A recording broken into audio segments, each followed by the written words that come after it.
Tov. Shalom à tous.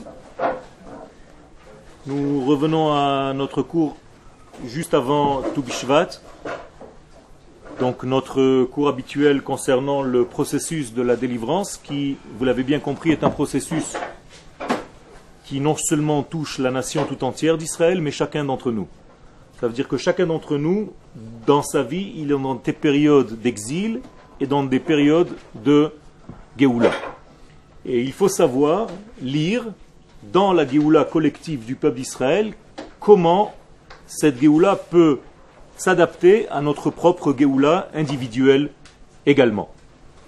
Alors nous sommes au milieu de la ligne centrale, Shem Ehyeh.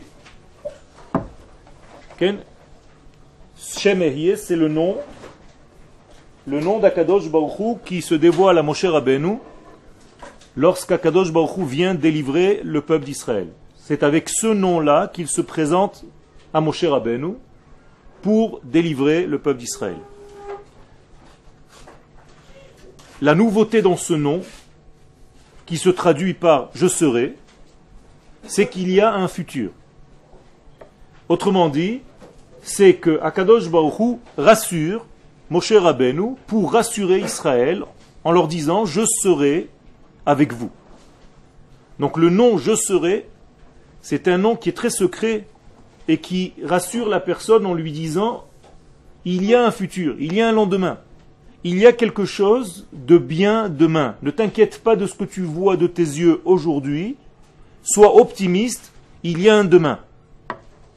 Ça, c'est la qualité profonde de ce nom-là. Ce n'est pas seulement un nom parmi d'autres avec lequel Akadosh Baruch Hu se présente à la nation d'Israël, mais c'est un nom qui indique en même temps une notion de temps. Si on mettait ce nom-là, Ehyeh, au présent, quel est le nom de Dieu qui apparaît? Yud-Ke Vav-Ke. C'est-à-dire que le nom, le tétragramme, le Yud-Ke Vav-Ke, au futur devient Ehyeh. D'une manière collective, on appelle ce nom-là le nom de l'existence, le nom de l'être. Car Ehyeh, c'est je serai. Donc au présent, c'est je suis. Donc c'est être. En hébreu, donc, le nom d'Akadosh Baruch Hu s'appelle Shem Havaya. Shem Havaya, traduction littérale, le nom de l'existence, l'iyot, le nom de l'être. Je suis. Donc Yud-Ke Vav-Ke, le tétragramme, il a une traduction. C'est le nom de l'existence. J'existe, je suis. Et lorsque j'amène ce nom au futur, je promets que je serai là. Donc c'est Ehyeh. C'est avec ce nom-là, ce code-là, c'est un code, qu'Akadosh Baruch Hu se présente à Moshe, donc à travers Moshe, à tout Israël. Et non seulement il lui dit Ehyeh, mais il multiplie ce nom. Il dit Ehyeh, Asher Ehyeh. C'est-à-dire, c'est comme si je disais, je serai multiplié par je serai. Je serai sans arrêt. Il n'y a pas d'arrêt. Il y a un futur, il y a une éternité. Ça, c'est le secret de ce nom Ehyeh, je serai à l'éternité. Les sages de la Kabbalah vont jusqu'à prendre la valeur numérique de Ehyeh, multipliée par ce Ehyeh. Ehyeh multiplié par Ehyeh. Ehyeh, Aleph, He, Yud, He, est en valeur numérique 21. 21 multiplié par 21, 441. 441, c'est un nouveau mot, Emet. C'est la vérité. Aleph, Mem, Tav, 441. Autrement dit, nous disent les sages, qu'Akadosh Baruch Hu se présente avec le nom et il le fait au carré. Ehyeh, Asher Ehyeh, donc 21 au carré. 21 multiplié par 21 égale Emet. Je me présente à vous avec le nom de la vérité. Et la vérité, je comprends par ce degré-là que la vérité doit être obligatoirement éternelle. Donc toute chose qui s'arrête n'est pas une vérité. Toute chose qui continue, c'est qu'elle était vraie dès le début. Donc ce nom-là de Ehyeh, je serai avec vous dans cet exil, et je serai avec vous dans tous les exils. Et moi maintenant j'extrapole, je serai avec vous dans chaque moment de votre vie où vous allez avoir un souci. Et au niveau collectif, et au niveau individuel. Chacun de nous a envie d'entendre quelqu'un de proche qu'il aime et qui lui dit « Je serai avec toi quand tu auras besoin de moi, tout le temps je serai là ». Bien, ce « je serai là », c'est le nom avec lequel Akadosh Baruch Hu se présente à Israël comme un père qui protège son fils et qui lui dit « Mon fils, je serai toujours à côté de toi, tant que tu auras besoin de moi, je suis là ». Donc, Shem Ehyeh, maintenant on regarde dans le texte, elle vient nous donner ici un code, c'est que la Géoula, elle vient du futur. Elle est de l'ordre du futur. Ana, en araméen, Ana zamin le ulada. Qu'est-ce que ça veut dire Ana zamin le ulada? Ana zamin le utava.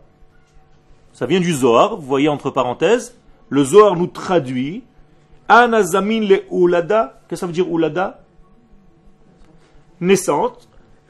Je serai là comme une renaissance à chaque fois. Donc j'engendrerai. Je suis l'éternité. Netzach en hébreu. Anazamin le utava. Qu'est-ce que c'est utava? Tov. Je serai là pour vous faire du bien, tout le temps. Donc je serai là pour vous renouveler, pour vous faire naître. Et je serai là pour vous bonifier, pour vous donner du bien tout le temps. Ou les fichach. C'est pourquoi que chez Sha'al Moshe ma shemo, lorsque Moshe Rabbeinu s'est interrogé pour savoir quel est le nom de ce libérateur, ma omar alehem, qu'est-ce que je leur dirai? Dit Moshe à Kadosh Baruch Hu, ils vont me poser cette question.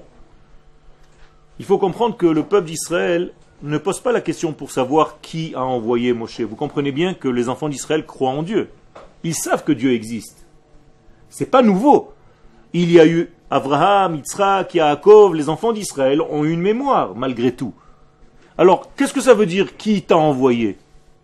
C'est pas quel Dieu t'a envoyé, Chas v'Shalom, mais par quel nom de notre Dieu cette Géoula va se faire. Autrement dit, les enfants d'Israël ne cherchaient pas à savoir quel Dieu va venir les délivrer, ils étaient bien sûrs que c'était l'éternité d'Israël, Akadosh Baruch Hu. Mais quel est le processus de cette délivrance? Je veux comprendre le secret de cette délivrance. Et donc, Akadosh Baruch Hu, qui comprend la question des enfants d'Israël, au travers Moshe Rabbeinu, dit à Moshe Rabbeinu, tu leur diras, je viendrai avec ce nom-là. Ehyeh. Je viendrai avec le nom du futur. Ça veut dire que cette Géoula est relative, elle est liée au futur. Et donc Moshe dit, Ma omar alehem, Heshivo Akadosh Baruch Hu, donc Akadosh Baruch Hu lui répond, Ko tomar livnei Israël, Ko tomar, ainsi tu diras aux enfants d'Israël. Là aussi il y a un secret parce que le mot ainsi n'est pas comme je viens de le traduire, mais Ko en hébreu ne se traduit pas forcément. Ko, c'est le nom de la présence divine. Comme les Kohanim. Ko tevarchu et bnei Israël. Kaf he. C'est un chiffre secret aussi, c'est le chiffre 25 qui représente la Shekhinah, la présence divine. À chaque fois qu'il y a une grande force, ça vient par Ko. Par exemple, le 25 qui se lève, c'est Chanouko.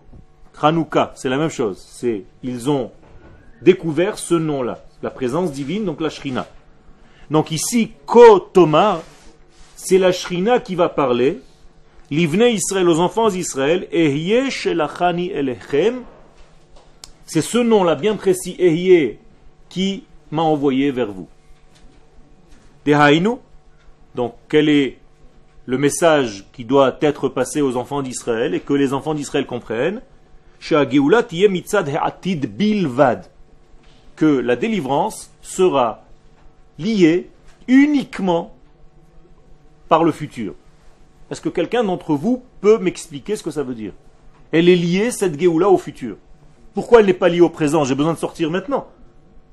Pourquoi Dieu parle au futur? Quel est le secret qui se cache à l'intérieur de ce nom? Pourquoi il ne dit pas tout simplement Ani? Je suis maintenant. Yud Ke Vav Ke, le tétragramme. Pourquoi Ehyeh? Pourquoi je serai?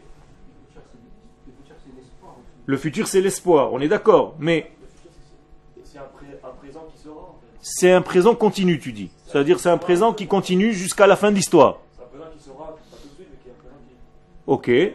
Ok, mais qu'est-ce que ça veut dire que la délivrance se fait par rapport au futur et pas par rapport au présent? Pourquoi pas par rapport au présent? Il manque la destination. Non, la destination est claire. D'ailleurs, dans les 4 degrés langage de Géoula, la destination est claire. On sait très bien. Premier rendez-vous d'Akadosh Baruch Hu avec Moshe, il lui dit, je vous sortirai et je vous ramènerai sur le pays de vos ancêtres, Avraham, Yitzhak et Yaakov. Eretz, Zavat, Chalav, Udvash, tout le monde sait. Pourquoi c'est pas sur le présent?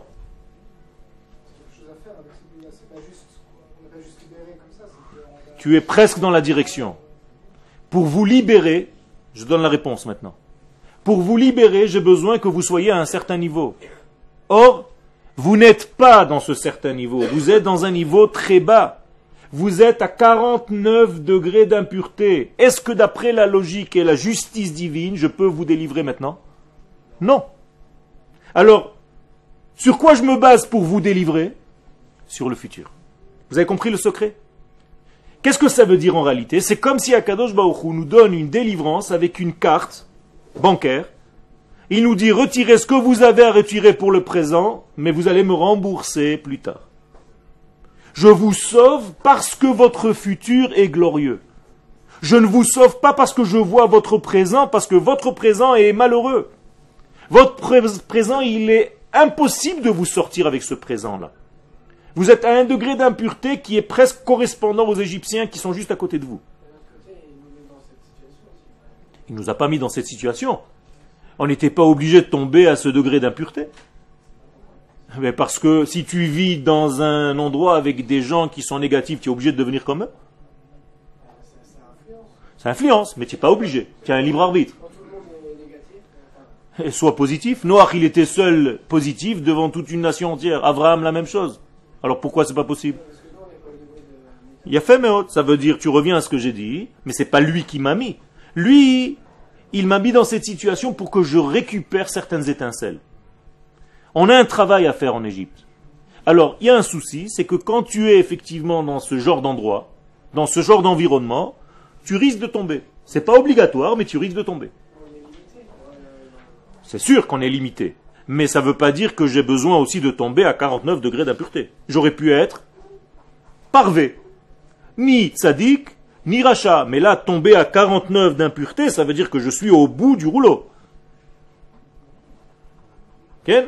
Alors, d'après votre niveau, impossible de vous sauver. Alors, qu'est-ce que je suis obligé de faire? De compter sur le futur. Donc, qu'est-ce que je fais au présent? Je ferme les yeux. Comment on dit fermer les yeux en hébreu? C'est-à-dire, je ferme les yeux, je passe outre votre degré d'aujourd'hui. Comment ça se dit en hébreu? C'est le nom de la fête. Pessah. Pessah, c'est passer par-dessus. Alors vous croyez que c'est seulement passer par-dessus les maisons qui ont le sang. Je passe, maintenant c'est le nouveau chidouche que je suis en train de vous donner ici, je passe outre votre degré d'aujourd'hui. Je ne le regarde pas. Je ferme les yeux sur votre degré, je fais un pass-over. Comment on dit en anglais? Pass-over. Okay? Je passe par-dessus votre niveau. Je ne regarde pas votre niveau d'aujourd'hui. En hébreu, ça s'appelle un diloug. Je saute par-dessus, je ne regarde pas la hauteur, parce que si je regardais, d'après la justesse et la justice, vous êtes en plein degré d'emprisonnement à vie. Vous ne pouvez pas bouger d'ici. Okay. C'est un investissement. Exactement. Ça veut dire que Dieu sait le futur d'Israël, même si Israël au présent, il est pas bien. C'est-à-dire, si j'ai un élève et je vois son potentiel, j'ai un petit peu de mal à le laisser. Alors, je dis à cet élève, je sais qu'il va sortir quelqu'un de grand de toi. C'est dommage que tu te rates maintenant. Ne te perds pas. Ne disparais pas. Je veux te récupérer. Donc je ne te récupère pas sur maintenant, parce que maintenant, pour l'instant, tu es un élève comme les autres, mais je sais ce qui va sortir de toi. Ça, c'est la preuve que quoi? Que la racine, que l'essence d'Israël est éternelle et bonne. Et que de temps en temps dans l'histoire, nous avons des problèmes. Au niveau individuel, c'est exactement pareil. Et là, je vais plus loin. Est-ce qu'un juif, lorsqu'il faute, il faute parce qu'il a envie de fauter? Non. C'est son extériorité, sa partie superficielle qui faute. Mais son essence est toujours Israël. Toujours lié au Kodesh. Dans le langage de nos sages dans la Gemara, Israël, af alpi shechata, Israël hu. Un Israël, même s'il faute, il ne perd pas sa qualité d'Israël, il reste Israël. Ça veut dire que sa faute est en réalité superficielle, extérieure à lui. C'est une mauvaise chose qu'il vient de faire, mais ce n'est pas lui. Il faut faire la différence entre lui et ses actions.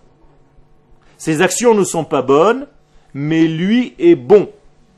Et c'est ça qu'Akadosh Baruch Hu vient nous révéler par ce degré de Géoula. Donc la Géoula d'Égypte, elle est par rapport au futur, c'est-à-dire je sais ce qui va sortir de vous, donc je vous fais confiance. Écoutez bien, comme c'est très important, parce qu'au niveau éducatif, c'est quand vous aurez des enfants, c'est très important. De leur dire, c'est vrai qu'aujourd'hui, tu fais quelques petites bêtises, tu t'amuses, tu ne comprends pas très bien ce que je suis en train de te raconter, mais j'ai confiance en toi. Je sais que tu vas être quelqu'un de grand dans ta vie. Je sais que tu vas réussir ta vie. À partir du moment où tu dis à quelqu'un une chose pareille, à ton fils, à ta fille, déjà, elle a envie de jouer le rôle que tu viens lui donner. Et elle sait que tu as confiance en elle, que tu crois en elle, que tu as une émouna en elle. Donc je vais dire un petit peu plus, Dieu, Akadosh Baruch Hu a une émouna, a foi dans son peuple d'Israël. Je vous pose la question, est-ce que nous, les hommes, on a le droit de ne pas avoir la foi en notre propre peuple? Si Akadosh Baruch Hu déjà a la foi en nous, à la chat kama vekama, a fortiori, à plus forte raison, que chacun de nous doit avoir confiance dans notre propre peuple.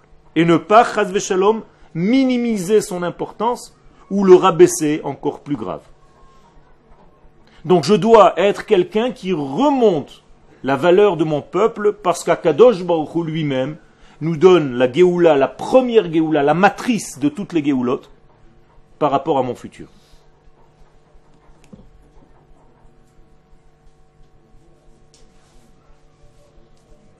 Zoya Kavana, et ça c'est ce qu'Akadosh Baruch Hu voulait faire, Bamimra de Rabba bar Chana. Comme ça dit Rabba bar Chana dans la Gemara de Baba Batra à la page 73. Ishtaole nachuti yama haigala demat balesfina mitchaze kitzitzuta denura chivarta beresha umichinan le bealvata de chakik ale ehye asher ehye ya Hashem tsevaot amen amen sela venaich.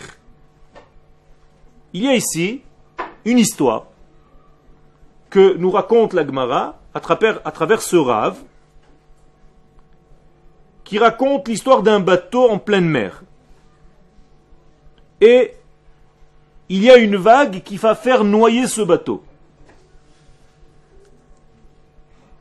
Et il y a une lumière d'espoir qui va empêcher ce bateau de sombrer.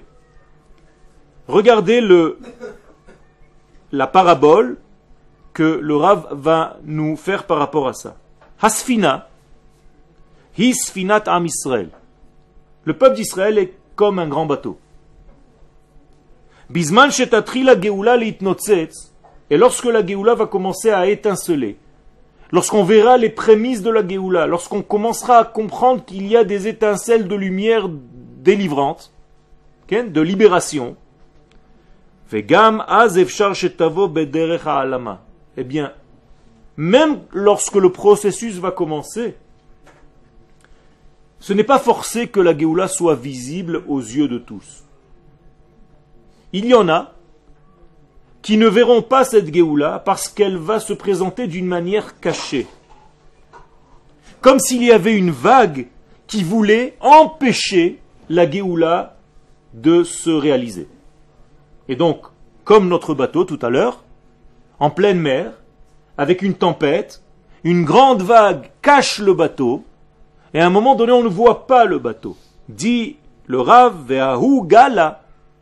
Et cette vague, Rotsa le'adbi'a et asfina, elle veut faire en sorte de faire sombrer ce bateau, faire couler ce bateau. Beta'ana. Et pourquoi? Pourquoi faire couler ce bateau? Parce qu'il y a une justice. Beta'ana sha'adain lo igiu ledarga shel im yu chata'echem kashanim kasheleg yalbinu.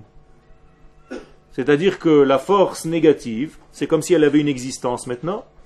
Akadosh Baruch Hu, la Gemara, les Chachamim nous donnent, c'est comme si on humanisait la force du mal, on lui donne la capacité à s'exprimer, à parler. Et la force du mal vient chez Akadosh Baruch Hu et lui dit en quelque sorte, comment est-ce possible que tu fasses la Géoula? Ce peuple n'est pas méritant. Ce peuple est sale. Ce peuple est fautif. C'est la force du mal qui dit ça, Ken. Malheureusement, je connais des gens qui sont un petit peu associés à la force du mal. Qui sans arrêt cassent le peuple d'Israël en disant exactement ça. Ce peuple ne mérite pas la Géoula. Regarde ce qui se passe. Regarde la pourriture. Ce sont tous des voleurs. Ce sont tous des bandits. Vous croyez qu'Akadosh Baruch Hu va faire la Géoula avec des gens pareils?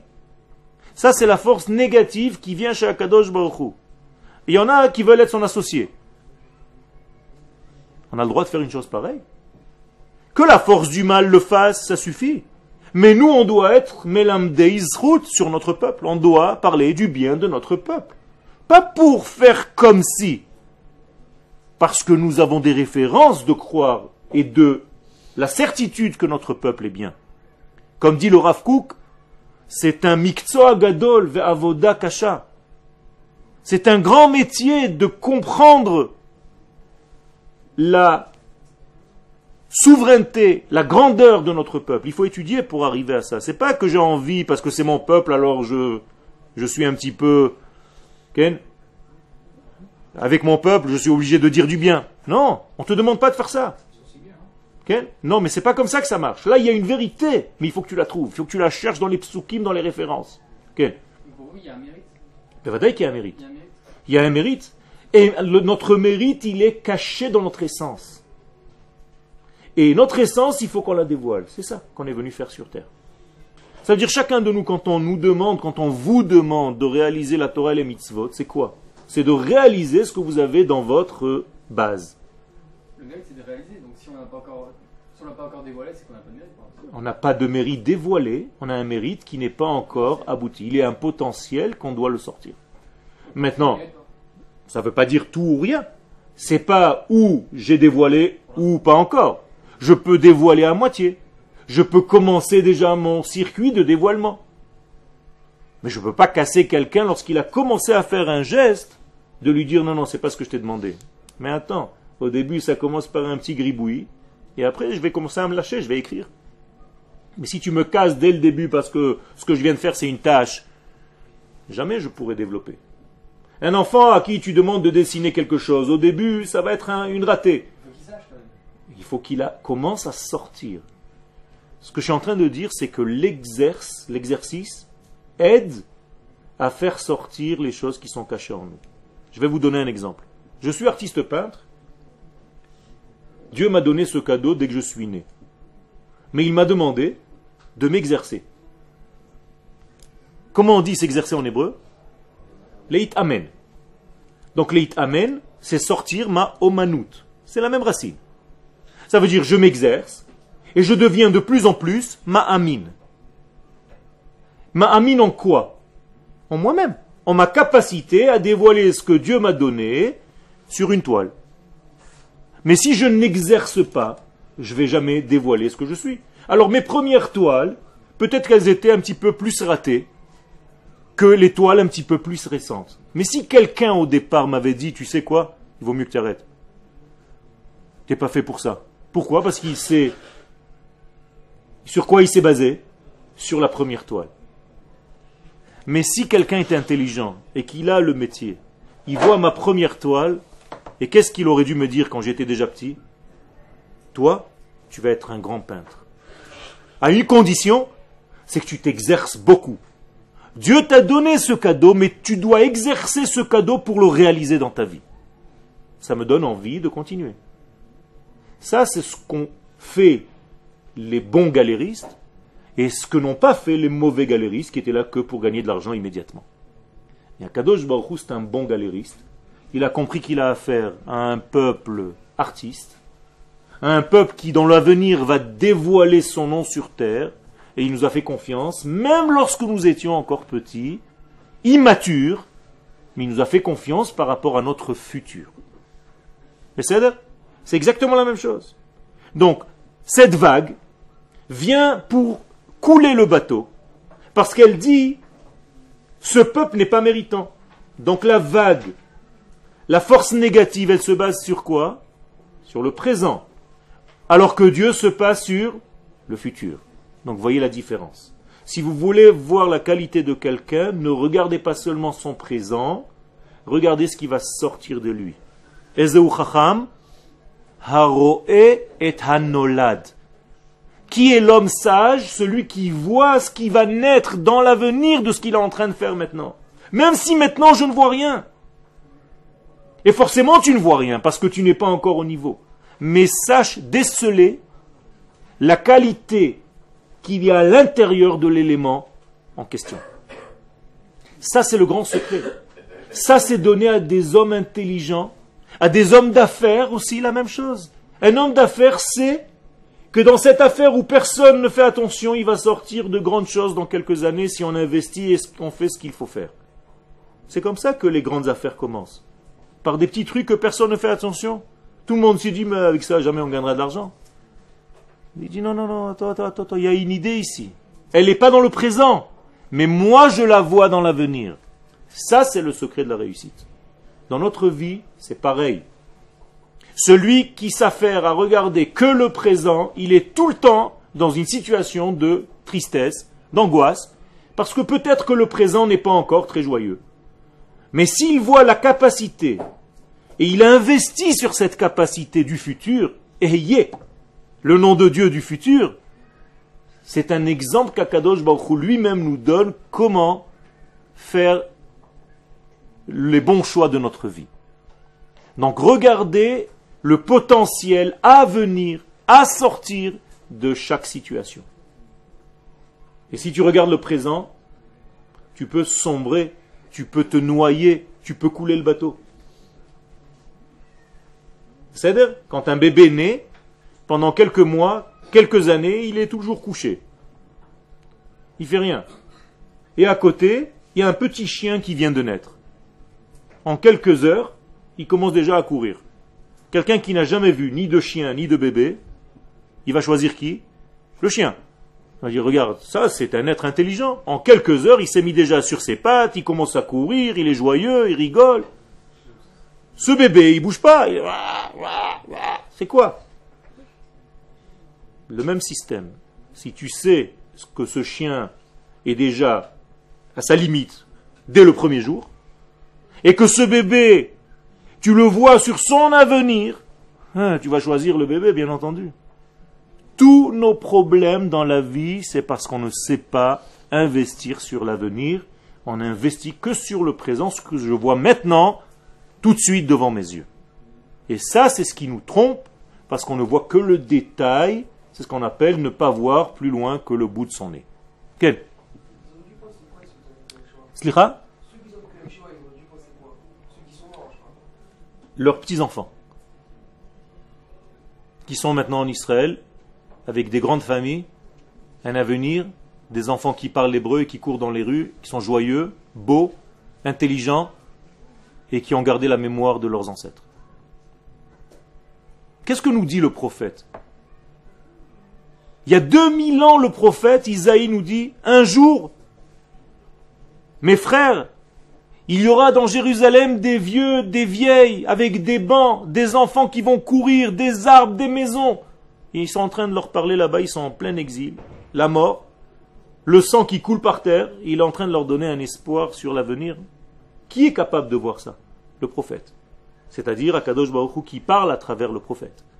Mais si tu ne vois pas ça, tu t'angoisses du moment présent et tu te suicides.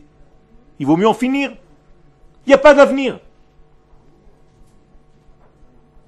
Ça veut dire que j'allais faire un jeu de mots. Le suicide, chas v'shalom, c'est ce que je suis, que je tue. Je tue le présent en fait, parce que je ne vois pas l'avenir.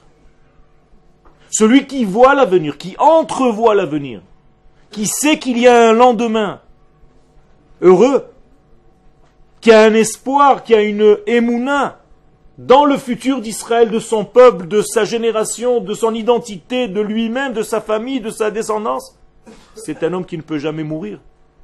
Vous vous rappelez de l'histoire de Tou Bishvat?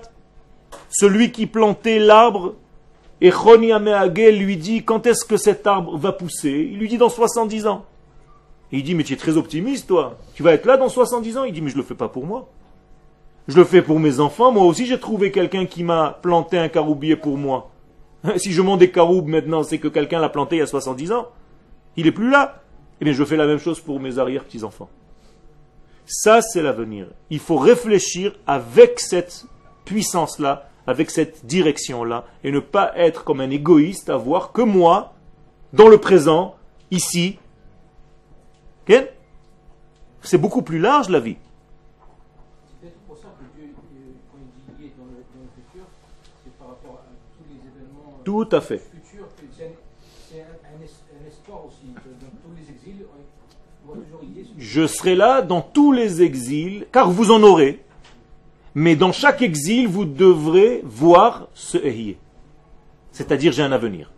J'ai un lendemain. J'ai une tikva, j'ai un espoir.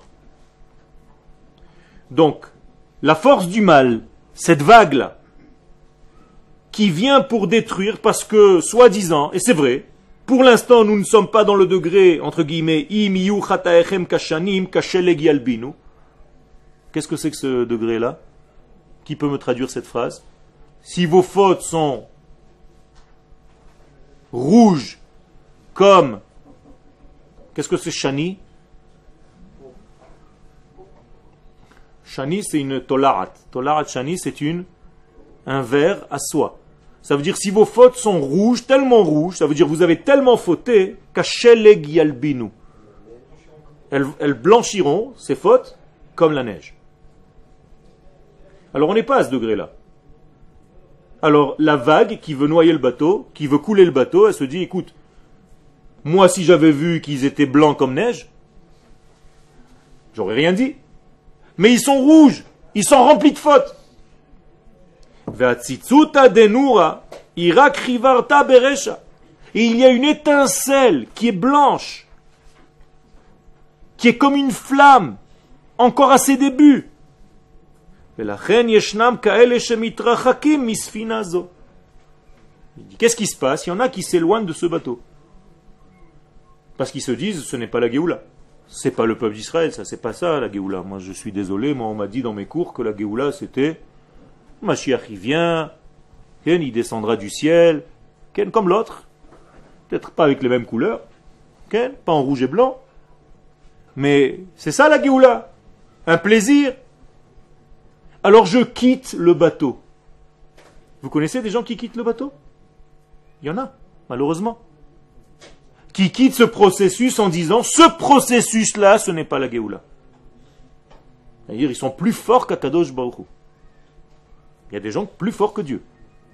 Dieu décide que c'est ça la Géoula, et eux ils disent, non, c'est pas ça. C'est fort, non? Extraordinaire, moi ça me rend perplexe. Je me dis, comment des gens sont plus forts que Dieu? Dieu décide que c'est comme ça la Géoula, et eux ils viennent, ils disent, non. On m'a dit, moi, que c'était pas comme ça la Géoula. Extraordinaire. Ils ne veulent pas faire partie de ce processus-là. Incroyable. Ça veut dire qu'il y a une ashgacha de Dieu Ashgacha Pratit, vous connaissez ce nom? Dans tous les domaines, il y a une Ashgacha Pratit. Sauf un jour. Dieu a quitté l'histoire en mai 48. En 1948, Dieu il s'est dit, je ne suis pas dans ce processus, je sors, j'arrête. Ça veut dire, j'ai une Ashgacha Pratit car je suis l'Éternel dans tous les domaines de la vie. Combien d'argent tu vas gagner, combien tu vas te marier, combien tu auras d'enfants, combien tout, c'est Dieu. Tout le monde croit ça, d'accord? Il y a une fois dans l'histoire où Dieu il a quitté l'histoire, c'est le jour de Yom HaAtzmaut. Hein? Il y a un petit problème, non? Rien que là-bas, Dieu a décidé qu'il ne fait pas partie de l'histoire. Dans ce processus-là, Dieu n'y est pas. Enfin, ça me fait bien rire. Ou les lamed la to'im bina. Et donc, il faut enseigner à ces gens qui se sont perdus. To'im ici, c'est avec un taf, pas avec un tête. To'im avec un tête, c'est se tromper. Mais avec un taf, c'est s'égarer. Sheyashuvu el Hashem. Il faut leur expliquer, il faut leur donner du discernement. Il faut enseigner. La bina. La bina, c'est ce qu'il y a entre les lignes. Quel est le masculin de bina? Ben. Entre. Ça veut dire si tu n'es pas capable d'entrevoir, tu ne verras que le présent.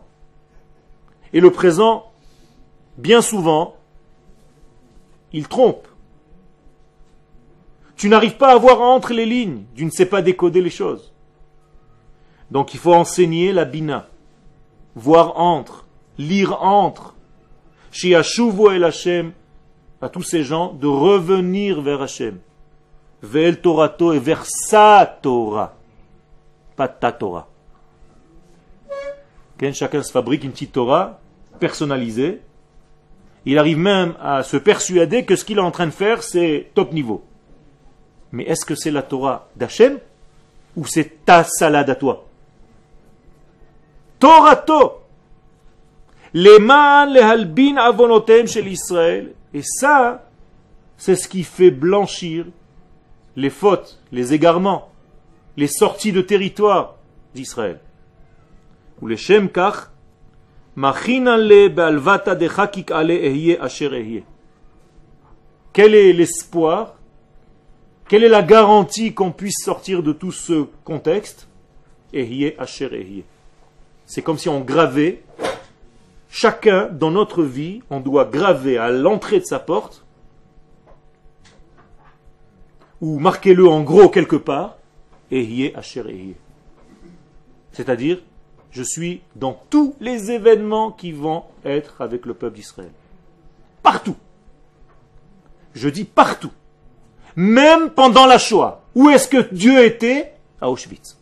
Partout. Dans tous les événements. Dieu ne quitte pas l'histoire, chas v'shalom. C'est beaucoup plus dur de voir. Je suis d'accord. Il y a des périodes qui font très mal. Je suis d'accord. Mais c'est d'autres raisons que je ne comprends pas. Mais Akadosh Baruch Hu est dans l'histoire obligatoirement. Ehye asher ehye. L'Omar, donc on est obligé de comprendre, she'en ha-geoula mitzad ha-zchut shel achshav. Voilà la réponse du Rav. La Géoula n'est pas par rapport à notre mérite d'aujourd'hui.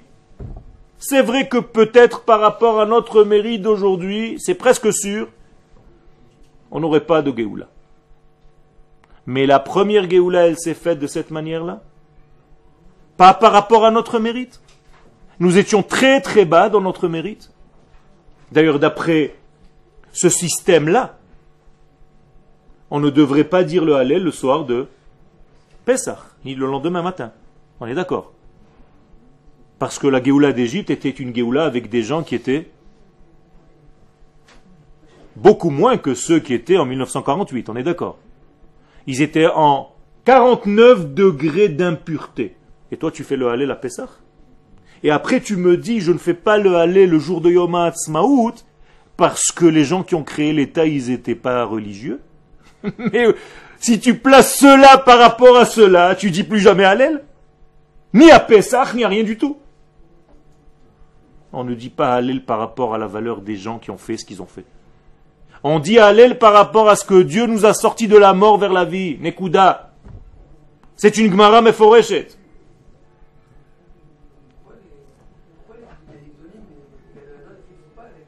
Il faut leur demander. Moi non plus. Il faut leur demander. Ela bishvil he'atid hanifla. Alors par rapport à quoi tu fais la Géoula? Par rapport à Atid Hanifla, regardez les paroles du Rav. Quel optimisme. Par rapport à un futur merveilleux. Car notre futur est merveilleux. Je crois en mon peuple. Je crois en mes prophètes. Je crois en Akadosh Baruch Hu. J'ai confiance que tous les processus qui passent et que mon peuple est en train de passer font partie d'un cheminement que je ne comprends pas toujours. Mais je sais et je n'oublie pas Ehyeh Asher Ehyeh. C'est une leçon extraordinaire, Rabotai, que vous recevez ici. Shekol Israël yiyut tzivot Hashem. Ubaze naïcha hagl. Et alors là, la vague se calme. Elle ne veut plus faire couler le bateau. Parce que la réponse est claire, je ne les fais pas sortir pour le présent. Je les fais sortir pour le futur. Par leur futur est tellement fort qu'il éclaire du futur vers le passé. Ça veut dire qu'en réalité, la Géoula d'Égypte, de quelle force elle a puisé toute sa puissance? De la dernière Géoula. La dernière Géoula a éclairé avec un projecteur en arrière dans le temps pour éclairer la première Géoula. Vous allez me dire, mais c'est pas possible, ce n'était pas encore. Oui, pour nous ce n'est pas encore. Mais Akadosh Baruch Hu, qui est en dehors du temps, il voit tous les temps sur une seule ligne. Il n'y a pas de temps passé, présent, futur pour lui. Tout est sur une seule ligne. Donc qu'est-ce qu'il fait? Il éclaire du futur, de notre futur, sur notre passé. Donc la première Géoula, il a fait éclairer avec les gros projecteurs de la dernière Géoula. Donc moralité, Pessah, c'est une fête du passé ou du futur? Du futur. Alors quand vous croyez que vous commémorez un passé, en réalité, c'est pas tout à fait juste. Vous commémorez une sortie d'Égypte, effectivement, mais qui a reçu sa pleine puissance par la dernière Géoula, celle de notre époque aujourd'hui. Quel?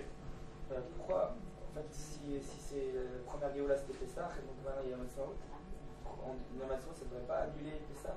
Tout à fait, tu as raison. Mais tout à fait, c'est marqué dans les prophètes. Ce que tu dis est marqué dans les prophètes. Le prophète dit clairement, Lo ye'amer od, on ne dira plus Chei Hashem sur la vie de Dieu, la vie du bon Dieu. Merci mon Dieu, Asher otanu me'eretz Mitzrayim, que tu nous as fait sortir d'Égypte. On ne dira plus ça. Et là, Chei Hashem, mais on dira merci mon Dieu de nous avoir sortis me'artzot tzafon, de tous les pays du nord et de l'est. C'est une Géoula. Ça sera dans la Haggadah de Pessah future.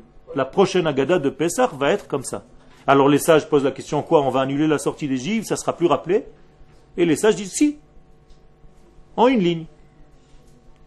On va dire la sortie d'Égypte, et après, toute la Haggadah de Pessah va être sur la nouvelle Géoula. Ça s'est déjà passé. À chaque fois qu'il y a une nouvelle Géoula, on met celle d'avant en retrait, on la rappelle, mais en petit, 2-3 lignes, ça suffit. Okay. Ce qu'on est en train de vivre maintenant, c'est une Géoula, elle n'est pas complète, mais on y est en plein. On est en pleine Géoula.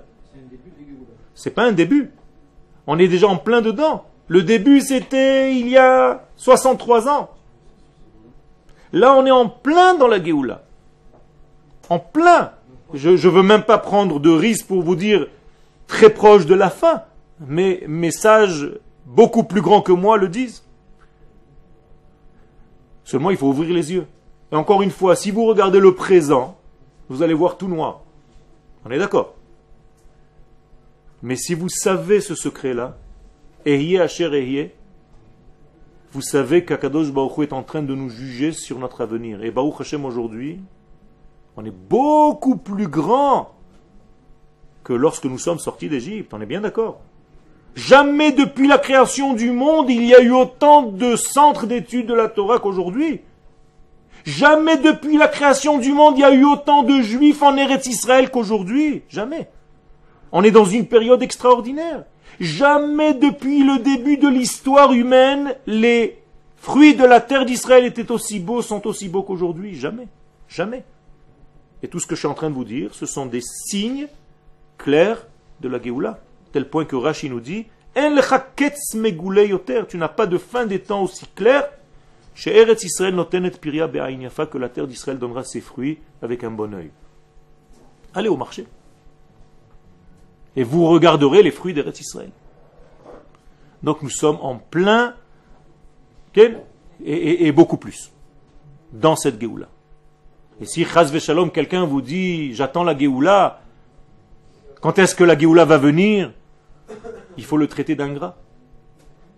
Il veut dire par la Géoula de Mashiach. Mais ça, c'est une étape dans la Géoula. Donc il faut apprendre à parler. Donc il faut lui apprendre à parler. Tu lui dis, je présume que tu veux dire, j'attends l'homme, Mashiach. Mais la Géoula, elle a déjà commencé, tu étais en retard, il est déjà midi. Et tu me demandes quand est-ce que le soleil se lèvera? Tu n'as pas honte? Tu me parles du Mashiach. Le Mashiach, c'est une étape. Vous croyez que le Mashiach, c'est fini? Le jour où le Mashiach va venir, il y a un lendemain? Bien sûr. Mais les gens pessimistes, après que le Mashiach soit là, qu'est-ce qu'ils vont dire le lendemain? Bon, alors qu'est-ce qu'il faut faire maintenant? Moi, je croyais que c'était fini. Mais c'est pas fini. Le Mashiach va organiser, il y a des guerres, il y a plein de choses encore. Tu crois que c'est comme ça? Alors les mecs vont être déçus. Ils vont se dire, mais j'ai attendu le Mashiach toutes ces années-là pour qu'il me dise, bon, ça va, il a donné un cours, j'étais au côté. Hier soir, c'était super. On est rentré, il était 2h du matin, je suis crevé, je me suis levé à 8h. Vous croyez que ça va différer? C'est la même chose. Sauf que tu vas te lever à 8h et le Mashiach là, Kol Israël Mirushalayim Shalom Rav, Melecha Mashiach Higia Etmol Balayla.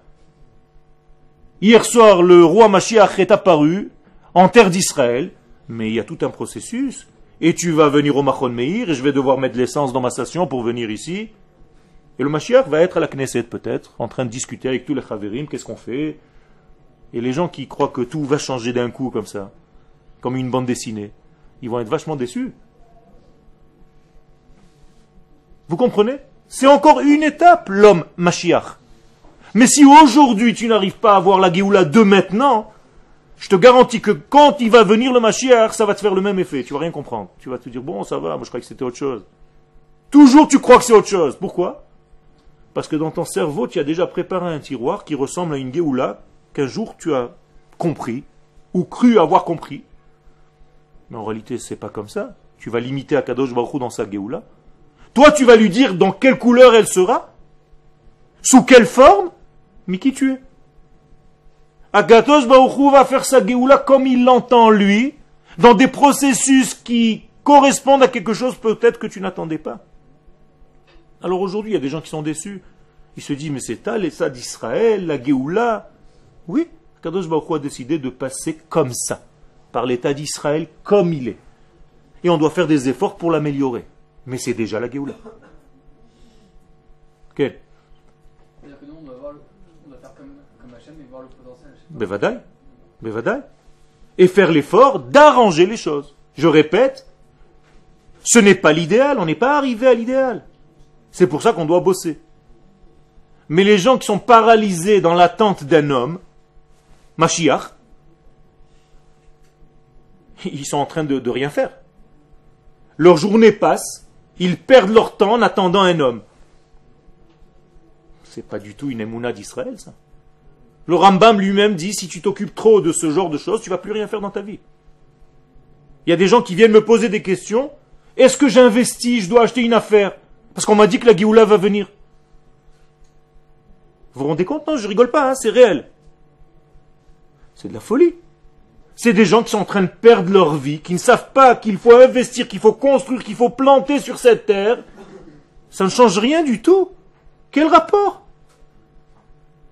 Tu vas arrêter de vivre? Pas du tout, c'est pas ça la Géoula. Ça c'est une Géoula dans une bande dessinée de je ne sais pas quel metteur en scène, mais c'est pas ce qu'Akadosh Baruch Hu a prévu apparemment. Et moi, je laisse Akadosh Baruch Hu faire sa Géoula comme lui l'entend, et j'essaye de m'adapter. Et de la voir dans tous les événements qui se passent aujourd'hui devant mes yeux, dans l'histoire moderne de mon pays. Et sur ça, je vais rendre des comptes jusqu'à 120 ans. Est-ce que j'ai entrevu la Géoula dans tout ce qui se passait? Parce qu'on vous pose des questions quand vous arrivez là-haut. Si Pita le Yeshua, est-ce que tu avais des jumelles spéciales pour voir comment Akadosh Baruch Hu fait son processus? Pas est-ce que tu as attendu le Mashiach. C'est pas ça du tout. Ken? Tov? La prochaine fois on continuera. En attendant, peut-être que l'homme Mashiach va apparaître. Alors vous lui passerez le bonjour de ma part.